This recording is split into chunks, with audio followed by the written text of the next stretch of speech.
I'm here with Joey D. Joey D, what's up, buddy? What's up? How you doing? What's up, man? I'm good. I'm good. Thanks for hopping on here. Absolutely. I was with Harry last week. I'm here with you today. Basically, just want to talk about your fitness journey and everything, like how you got started, what made you get into fitness and all that stuff. But before we get started, though, I do have to say, so Joe asked me to play football with him, a flag football league. How long has it been? This season started. Maybe probably about 2 months now. 2 months now. Joey got to be one of the fastest people I've ever seen on the field, yo. It's crazy. Like, my man is like speeding Gonzalez on the field. I just want to point that out, but yeah, bro. So, like, what made you get into the fitness world? Like, what made you start? I mean, all my life I played sports. Between soccer, flag football, baseball, I ran track, but always being involved in sports. I never saw myself as a trainer up until maybe about 4 years ago. Really? Yeah, it was never my intention to ever be a trainer. Never crossed my mind. Always want to be in sports though. Right. Whether it was a coach, scout. Yeah. I always wanted to travel, so I thought maybe like a talent scout would have been, great. But yeah, I never imagined being a trainer. Never imagined being a trainer. So what was there anybody who influenced you to, like, when it comes to fitness, was there anybody who you saw was like, all right, like, I see what he's doing, I want to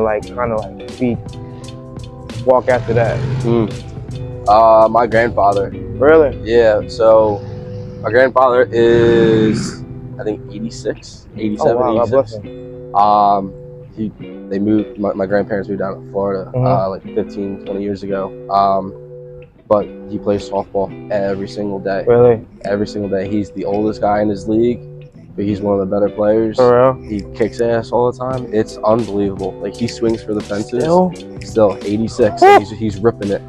And all he does is just go for a little jog in the morning. He does like 200 or 300 push-ups, and maybe like 200 sit-ups every day. Wow. Just throughout the day, but he's been doing that for I don't even know how long. That's amazing, he's bro. in wicked shape. It's unbelievable.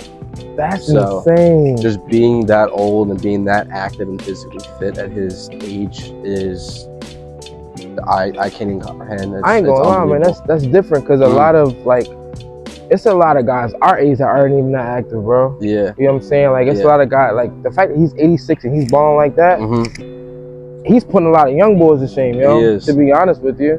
That's, wow. 86? Yeah. Balling like that? It's in his blood. That's Kobe. That's Kobe at 86, bro. Like, for real. No, that's amazing. So one question I have I remember I saw on your Instagram, there's something I saw you almost like passed away or something like that. What happened? Yeah. Do you mind talking about that? Dude, I couldn't even tell you. The doctors couldn't even tell you. Really? Yeah, so December 2nd, 2019 is when I went into the ER. Yeah. I had lost about 30 pounds in about 2 weeks. Couldn't eat.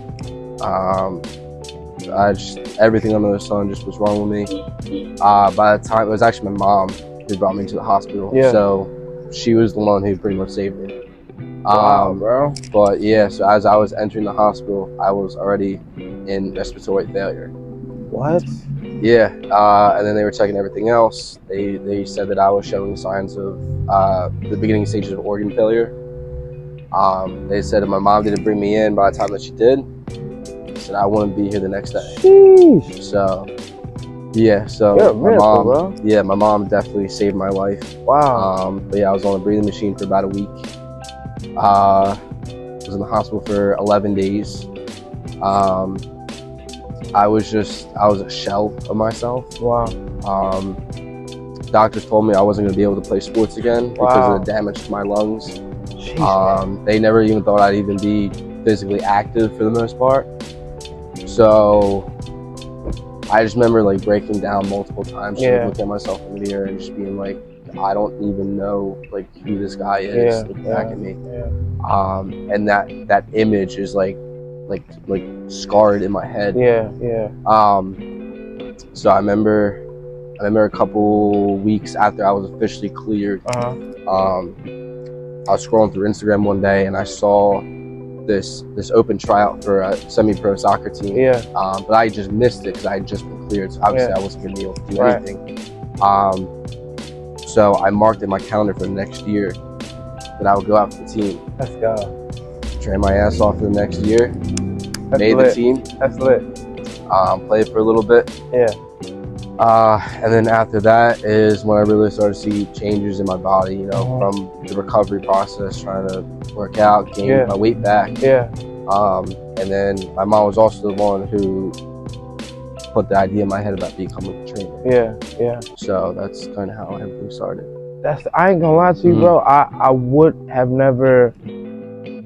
When you see, like, sometimes when you see somebody, like, man, he don't even look like he was ever. You don't even look like you would ever be like sick or anything, or like the way you like handle yourself, the way you work out, and everything. I never would have thought that. So when I saw that, I'm like, Joey, like, Joey's a sad, like, what the heck, man? That's why I push myself as much as I do. That's why, like I said, like, next to Harry, bro, like, yo, y'all be kicking it, yo. You know what I'm saying? Like, I respect y'all, like, being a guy who's myself, being in sports and everything like that. For the time I've been in it, like, you see all these people like on the internet, whatever, like that. But it's a select few people who are just like who stand out. You know what I'm saying? And like you being as fast as you are on the field and all that stuff, I never would have known you went through that. You know what I'm saying? So God bless you for that one. You know what I'm saying? And the fact that you still going.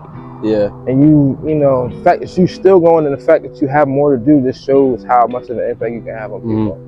You know what I mean? So I appreciate you for, you know, being that dude and being sturdy. You know what I'm saying? Absolutely. But if you had anything to tell the folks, like now, people like, you know, in the fitness world or whatever, when it comes to just like going after it, like what would you tell them? Some words of encouragement. Everyone starts somewhere.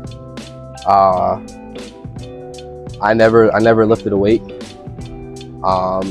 But I've had people come up to me and ask me how long I've been training, and they'll be shocked when I say it's only been 2-3 years, really. Jeez, bro, I never know. And then they'll ask me what I looked like before, and I'll show them. And typical soccer player, I'm a little bit thicker on the bottom, but scrawny arms, scrawny body, scrawny upper body. And then what I looked like when I was in the hospital. So everyone starts somewhere. Even the biggest guy in the gym. He wasn't born like big. He was born that big. So everyone starts somewhere. You just gotta continue the process and just see it out. Can't stop. Yeah, bro. Nah, Joey, I appreciate you, Brody. You know what I'm saying? My guy, absolutely. Joey D. Joey D, I appreciate it, man. And like I said, like I see you all the time in the gym, man. Keep hustling, keep grinding, keep working, and as I always say, man, the work continues. So I appreciate you, bro. Absolutely. My man, my guy.